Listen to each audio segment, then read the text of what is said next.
Assalamualaikum warahmatullahi wabarakatuh.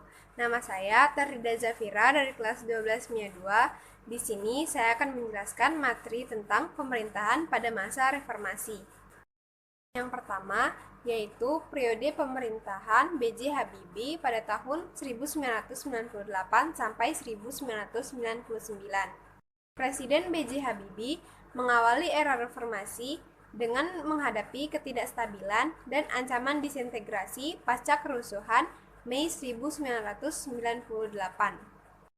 Pada 22 Mei 1998, Presiden Habibie menyusun Kabinet Reformasi Pembangunan untuk melaksanakan agenda reformasi. Pada masa pemerintahannya yang singkat, Presiden B.J. Habibie meletakkan dasar-dasar demokrasi bagi Indonesia.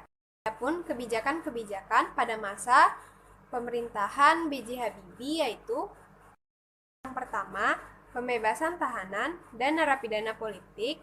Yang kedua, kebebasan pers.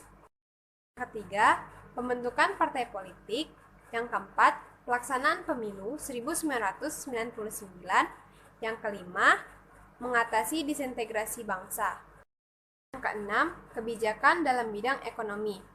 Ia berhasil memperbaiki nilai tukar rupiah dari Rp17.000 per US dollar menjadi Rp6.000 per US dollar. Yang ketujuh, kebijakan otonomi daerah. Yang kedua, periode pemerintahan Abdurrahman Wahid pada tahun 1999 sampai 2001.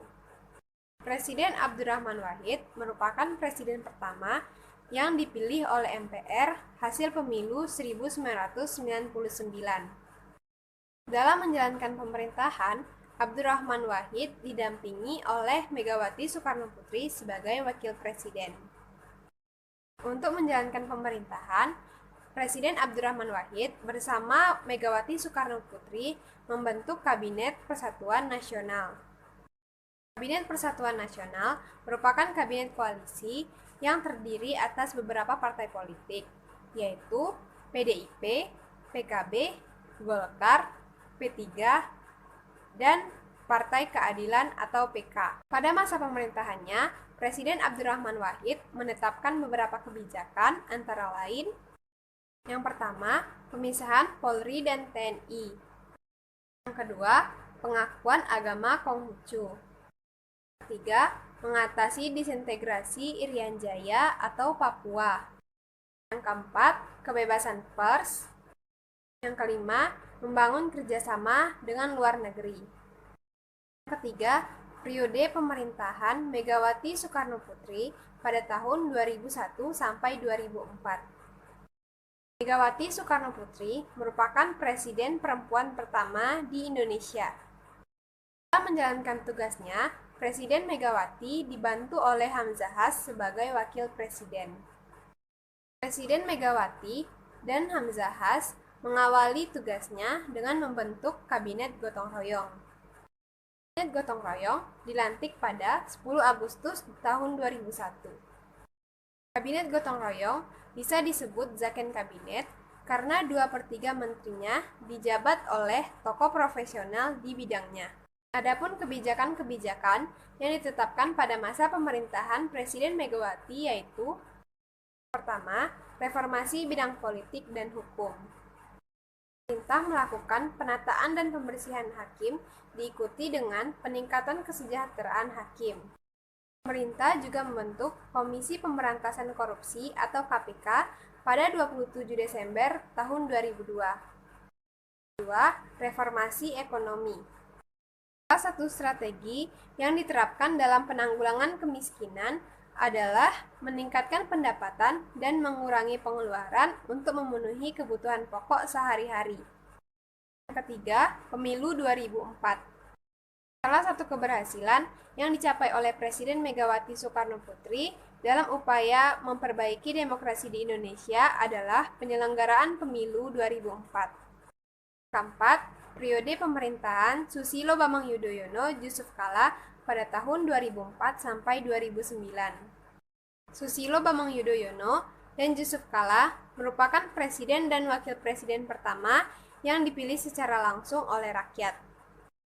Setelah terpilih menjadi presiden dan wakil presiden, Susilo Bambang Yudhoyono dan Yusuf Kala segera menyusun kabinetnya yang bernama Kabinet Indonesia Bersatu.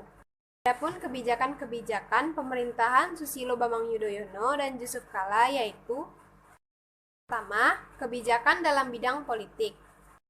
Pemerintah mengatasi masalah disintegrasi bangsa.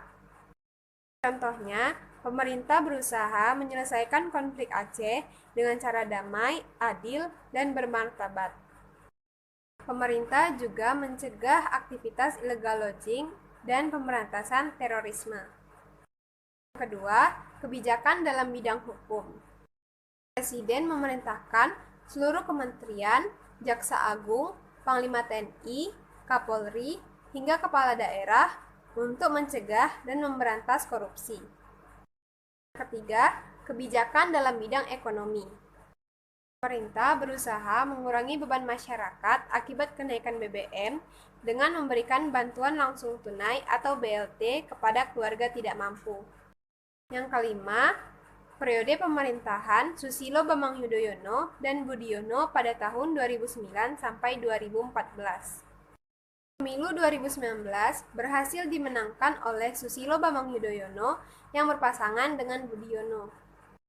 Pelantikan presiden dan wakil presiden dilaksanakan pada 20 Oktober tahun 2009. Kabinet kedua pemerintahan Susilo Bambang Yudhoyono ini bernama Kabinet Indonesia Bersatu II. Pada 100 hari pemerintahannya, Susilo Bambang Yudhoyono dan Budiono mengalami banyak masalah. Perekonomian di Indonesia dirasa kembali memburuk dan tidak mengalami perkembangan. Ketahanan pangan dan energi nasional juga mulai mengancam Indonesia. Kelangkaan BBM dan LPG menjadi pemandangan yang biasa dalam kehidupan sehari-hari. Kebijakan pemerintahan Susilo Bambang Yudhoyono dan Budiono yaitu: yang pertama, meningkatkan pelayanan publik.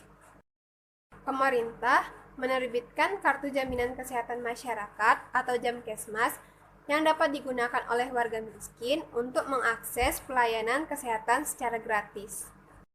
Yang kedua, peningkatan pendidikan. Rekrutan lulusan perguruan tinggi melalui sarjana mendidik di daerah terluar, tertinggal, dan terdepan atau SM3T adalah usaha pemerintah untuk meningkatkan mutu pendidikan di pelosok negeri. Calon guru yang baru lulus dari perguruan tinggi dibekali dengan pelatihan sebelum dikirim ke daerah yang membutuhkan guru untuk mengabdi di daerah tersebut selama 1 tahun.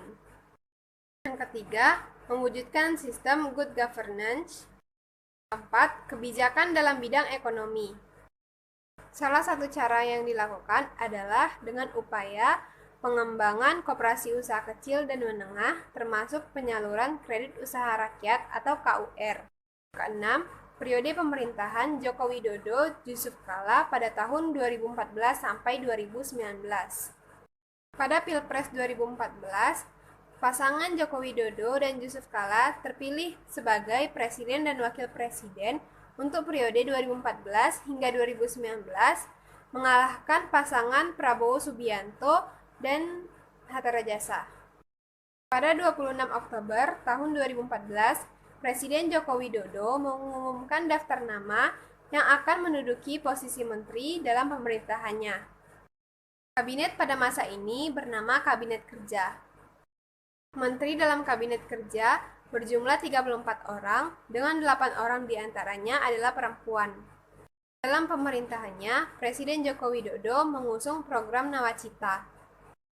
Program ini digagas untuk menunjukkan prioritas dalam perubahan menuju Indonesia yang berdaulat secara politik, serta mandiri dalam bidang ekonomi dan kepribadian dalam kebudayaan. Pada masa pemerintahannya, Joko Widodo menerbitkan beberapa kebijakan yaitu: pertama, peningkatan kesejahteraan rakyat. Presiden Joko Widodo mengawali kebijakannya dengan meluncurkan Kartu Indonesia Sehat atau KIS, Kartu Indonesia Pintar atau KIP, dan Kartu Keluarga Sejahtera atau KKS sebagai upaya untuk meningkatkan kesejahteraan masyarakat. Presiden Joko Widodo juga sering melaksanakan belusukan atau melakukan kunjungan kerja ke daerah-daerah untuk mendengarkan aspirasi, harapan, dan keinginan rakyat secara langsung. Yang kedua, kebijakan ekonomi. Pemerintah menghapus subsidi untuk BBM jenis premium dan menetapkan subsidi tetap Rp1.000 per liter untuk BBM jenis solar. Yang ketiga, kebijakan kelautan. Salah satu upaya pemerintah untuk memberi efek jera kepada kapal-kapal asing yang melakukan illegal fishing adalah dengan cara menenggelamkan kapal-kapal tersebut. Keempat, kebijakan pertambangan. Sebagai contoh, mulai 2018, PT Pertamina memiliki kendali penuh atas pertambangan minyak bumi di Blok Mahakam. Setelah sekira 30 tahun, blok minyak tersebut berada di bawah kendali perusahaan asing. Sekian penjelasan dari saya, lebih dan kurangnya saya mohon maaf. Wassalamualaikum warahmatullahi wabarakatuh.